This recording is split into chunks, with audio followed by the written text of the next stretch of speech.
नमस्कार, बहुत बहुत स्वागत है आप सभी का हमारे इस खास प्रोग्राम रहस्यमय दुनिया में। मैं विनीत राय आज इस स्पेशल प्रोग्राम में आप लोगों को बताने वाला हूं आसमान में सबसे तेज चमकने वाले तारे ध्रुव तारा के रहस्य के बारे में, और जानेंगे कि कैसे एक छोटा सा भक्त बालक ध्रुव एक ध्रुव तारा बन गया। पोल स्टार को हिंदू धर्म ग्रंथों के अनुसार ध्रुव तारा कहा जाता है, और ध्रुव का शाब्दिक अर्थ होता है अटल या फिर स्थिर।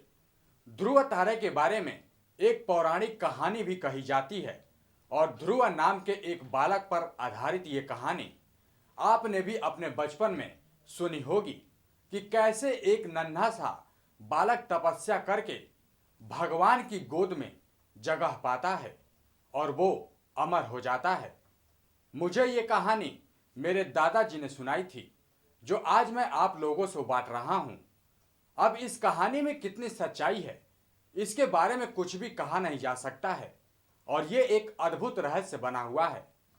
हमने इस कहानी के बारे में इंटरनेट पर बहुत ही खोजबीन की और उस पर भी यही कहानी हमें जानने को मिली, इसलिए हम ये कहानी आप लोगों के साथ शेयर कर रहे हैं।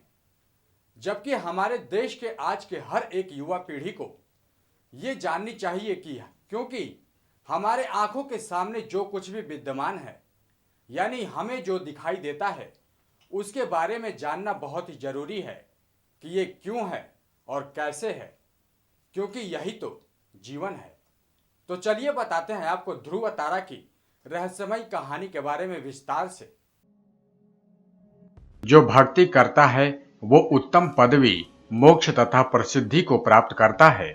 ये सब भगवान की ही लीला है। राजा उत्तानपाद ब्रह्मा जी के मानस पुत्र मनु के पुत्र थे। उनकी सुनीति और सुरुचि नाम की दो पत्नियां थीं। उन्हें सुनीति से ध्रुव और सुरुचि से उत्तम नाम का पुत्र प्राप्त हुए। वो दोनों राजकुमारों से समान प्रेम करते थे। सुनीति बड़ी धार्मिक, नेक और पतिव्रता नारी थी। छोटी रानी सुरुचि, जो कि बहुत ही सुंदर, चंचल और ईर्ष्यालु स्वभाव की थी। सुरुचि ने अपने उत्तानपाद को अपने वश में किया हुआ था। वो उसे अपने महल में ही रखती थी। छोटी रानी बड़ी रानी के पुत्र ध्रुव को राजा की गोद में बैठकर पिता के प्रेम का आनंद लेने नहीं देती थी।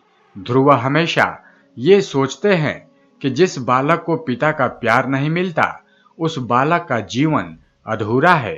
एक दिन बालकों के साथ खेलता हुआ ध्रुव राजमहल में पहुंचा। उसे हंसता देखकर राजा के मन में पुत्र मोह उत्पन्न हो गया और उसे गोद में बैठा लिया। जब राजा पुत्र से प्रेम भरी बातें कर रहा था तो छोटी रानी वहां पर आ गई।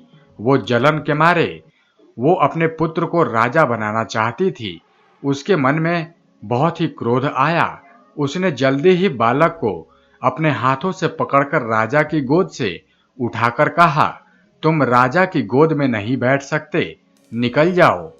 इस महल में दोबारा इस ओर कभी मत आना। राजा, जो कि रानी की सुंदरता का दास था, वो रानी के सामने कुछ भी बोल नहीं सका। वो उसे इतना तक ही नहीं कह सका कि उसे क्या अधिकार था पिता की गोद से पुत्र को हाथ पकड़कर उठाने का। वहीं दूसरी ओर ध्रुव दुख अनुभव करते हुए और आहें भरते हुए अपने माता पिता की ओर चले गए। वो मन में सोचने लगे, उसे अपने ही पिता की गोद से क्यों वंचित किया गया। जैसे जैसे उसके कदम माँ की ओर बढ़ रहे थे, उसका रुदन बढ़ता ही जा रहा था, और माँ के नजदीक पहुंचते ही उसकी सिसकी निकल गई, जैसे किसी ने उसकी खूब पिटाई की हो। माँ ने पुत्र से पूछा कि तुम्हें क्या हुआ है? क्या किसी ने तुम्हें मारा है? मुझे रोने का कारण बताओ। पुत्र ने रोते रोते सारी बात बता दी। छोटी माँ ने उसके साथ कैसा सलूक किया है। माँ ने कहा, तुम्हें अपने पिता की गोद में नहीं बैठना चाहिए, तुम्हारा कोई अधिकार नहीं है। रानी ने पुत्र को गले से लगा लिया और उसकी आंखों में आंसू आ गए। तब ध्रुव बोला, माँ, मुझे सत्य बताओ, तुम रानी हो या फिर दासी? मुझे कुछ पता तो चले। माँ ने जवाब देते हुए कहा, पुत्र, हूं तो मैं रानी, लेकिन फिर वो चुप रह गई। फिर पिता की गोद में क्यों नहीं बैठ सकता?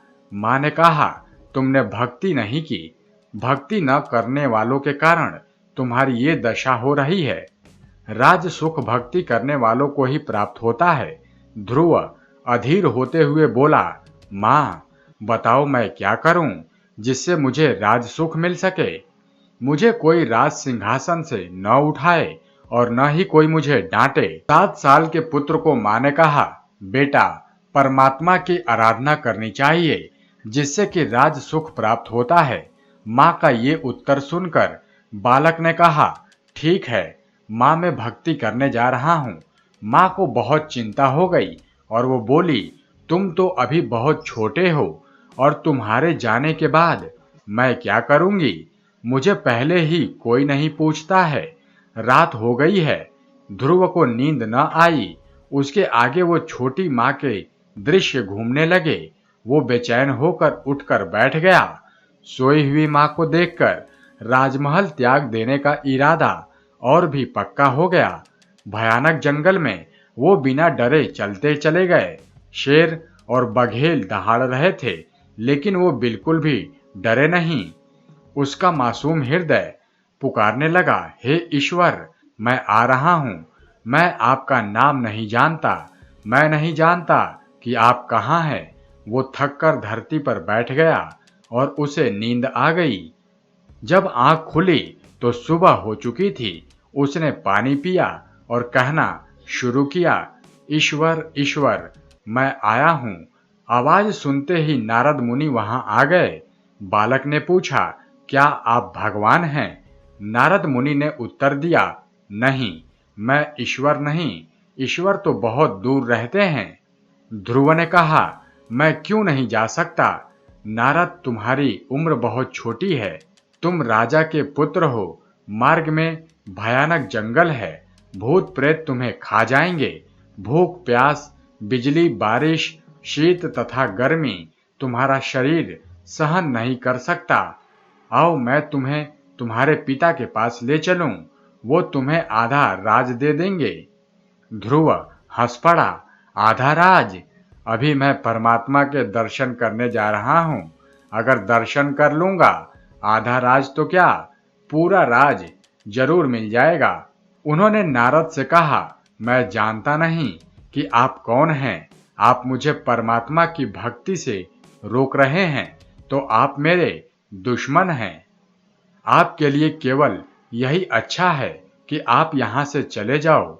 मुझे कोई भूत प्रेत खाए, इससे आपको क्या?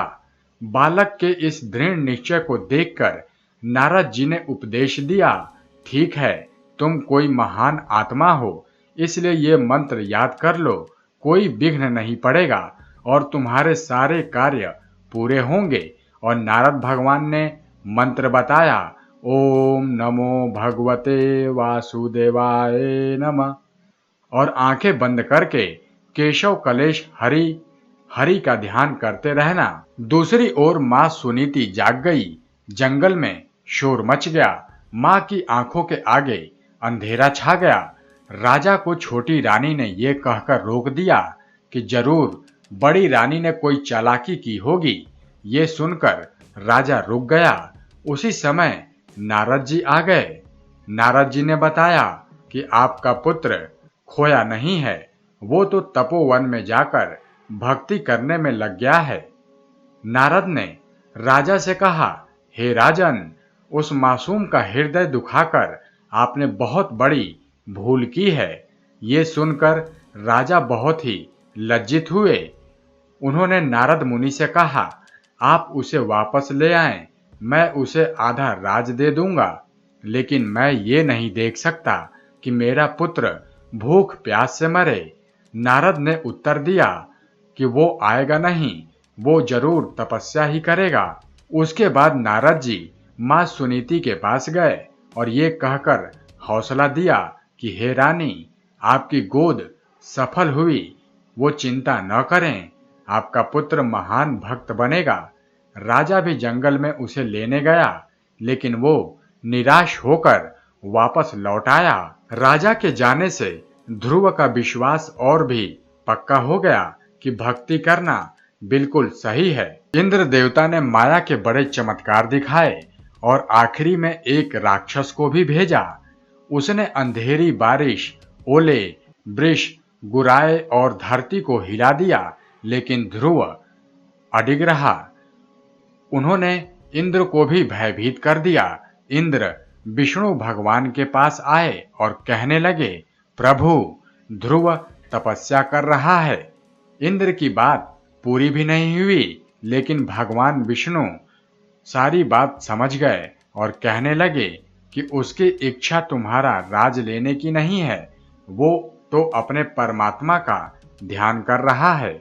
उसे ऊंची पदवी और संसार में प्रसिद्धि प्राप्त होगी। भगवान ने वैसा ही रूप धारण किया जैसा ध्रुव ने सोचा था। ध्रुव भगवान के दर्शन करके बहुत ही खुश हुए। उसकी प्रसन्नता को देखकर श्री हरि ने वचन दिया कि घोर तपस्या के द्वारा तुमने हमारा मन मोहित कर लिया है। जब तक सृष्टि है तब तक तुम्हारी भक्ति और नाम प्रसिद्ध रहेगा। जाओ, राज सुख को प्राप्त होगा और तुम्हारा नाम सदा अमर रहेगा।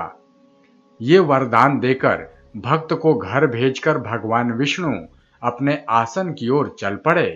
राजा खुद रथ लेकर अपने पुत्र का स्वागत करने के लिए खुशी से आया। प्रजा ने मंगलाचार और खुशी मनाई। राजा ने अपना सारा शासन उसे सौंप दिया। श्री हरि के वरदान से ध्रुव का नाम राज करने के बाद संसार में अमर हो गया और आज उस ध्रुव तारे के नाम से उसे याद किया जाता है। वो जीवन का एक अमिट और अडोल केंद्र है। इस तरह से एक नन्हा सा भक्त जो आज तारा बनकर आज भी चमक रहा है और वो आज भी अमर है। आज भी जब भी आप आकाश में देखते हैं तो आप ऊंचे ऊपर चमकते हुए एक छोटे तारे को देख सकते हैं। ये छोटा तारा कभी नहीं चलता है, क्योंकि ध्रुव नारायण पर से कभी भी अपना ध्यान नहीं हटाता। हम इस स्टार को पोल स्टार कहते हैं। भारत में बच्चे अभी भी ध्रुव तारा या ध्रुव स्टार कहते हैं। 7 ऋषियों के 7 सितारों को भी देखा जा सकता है, जो धीरे धीरे ध्रुव स्टार के आसपास घूमते रहते हैं। ये 7 सितारे भारत में सप्तऋषि मंडल के रूप में माने जाते हैं और दुनिया के दूसरे भागों में ग्रेट वियर के रूप में जाने जाते हैं। तो आज के इस खास प्रोग्राम में बस इतना ही। हम फिर हाजिर होंगे कुछ ऐसे ही रोचक और रहस्यमय जानकारियों के साथ। तब तक के लिए देखते रहिए नेक्स्ट 9 स्पिरिचुअल। नमस्कार।